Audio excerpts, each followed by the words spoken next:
Andai saja ada pencuri di jalan sana, kemudian ditangkap oleh masyarakat dan digebukin, pada saat dia mati karena digebukin oleh orang atau dipukulin, maka setelah mati orang tidak akan pukul lagi, karena semua orang tahu dia sudah tidak rasakan sakit. Tapi di neraka teman-teman sekalian tidak ada lagi kematian. Setiap saat kita merasakan pedihnya, tubuhnya orang neraka terbakar, luka semuanya, cacat, kemudian Allah kembalikan utuh, disiksa lagi. Begitu terus. Rugilah orang yang menganggap remeh masalah yang mengatakan, kan neraka juga bisa saja kita lewatin. Kalau orang muslim ada dosanya, kemudian kalau sudah bersih dia akan kembali masuk ke dalam surga. Perkataan ini benar bagi orang-orang muslim yang melakukan maksiat, tapi berapa lama dia akan disiksa? Allahu a'lam.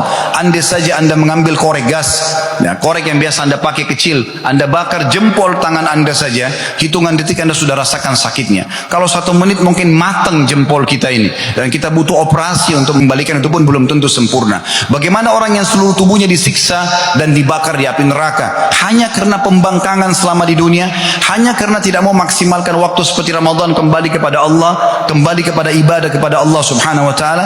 Padahal duduk di hadir Jumat seperti ini, hadiri majelis ilmu, berbakti sama orang tua, menjenguk orang sakit, mencari rezeki halal, memiliki pasangan halal untuk biologis halal, semuanya punya kenikmatan.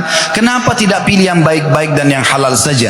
Kenapa harus terus pada dosa, dan sampai kapan akan kelalaian-kelalaian ini terjadi? Kata Abdullah ibn Amr radhiyallahu anhu dalam riwayat menafsirkan tadi surah Al-Mu'minun, beliau mengatakan bahwasanya ahli neraka akan memanggil malaikat, teriak-teriak, tapi malaikat tidak akan menjawab panggilan mereka selama 40 tahun. Kemudian malaikat setelah 40 tahun mengatakan, sesungguhnya kalian akan menetap selamanya. Lalu mereka mulai memanggil Tuhan mereka Allah. Ini luar biasa. Allah punya sifat Ar-Rahman Ar-Rahim, yang maha pengasih lagi maha penyayang. Allah itu Al-Ghafur, maha pengampun, Tawwab, suka menerima taubat hambanya.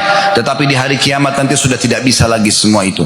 Maka ahli neraka akan memanggil Allah sambil mengatakan, Rabbana akhrijna minha fa in udna fa inna zalimun.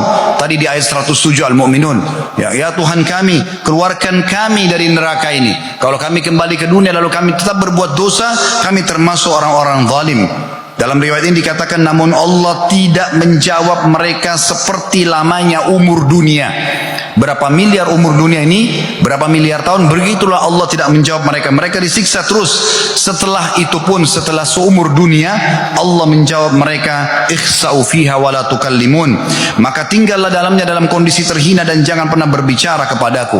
Dalam riwayat ini dikatakan, kemudian kaum itu pun, ahli neraka, berputus asa dan tidak ada lagi yang dapat mereka lakukan kecuali mengeluarkan nafas dan menariknya dalam kondisi merintih kesakitan. Suara mereka menyerupai suara keledai. Muka-muka mereka mengeluarkan atau terbakar dengan api neraka, serta dari tempat air mata mereka keluar darah. Dalam riwayat lain dikatakan, kalau seandainya air mata mereka dijalankan di atasnya kapal laut, maka akan mengalir kapal laut tersebut. Dalam riwayat Abdullah bin Qais radhiyallahu anhu, beliau menuturkan sabda Nabi SAW, inna ahlan nari la yabkun, sesungguhnya ahli neraka akan menangis, la yabkun hatta law ujriyatis sufun fi dumuhim lajarat. Kalau seandainya kapal-kapal diarungkan di atas air mata mereka, maka pasti akan bisa jalan. Innahum la yabkuna dama, yakni makanid dam'i, sesungguhnya mereka akan menangis darah sebagai pengganti air mata karena banyaknya yang harus mereka keluarkan dari penyesalan tersebut. Hadis ini diriwayatkan oleh Al-Hakim.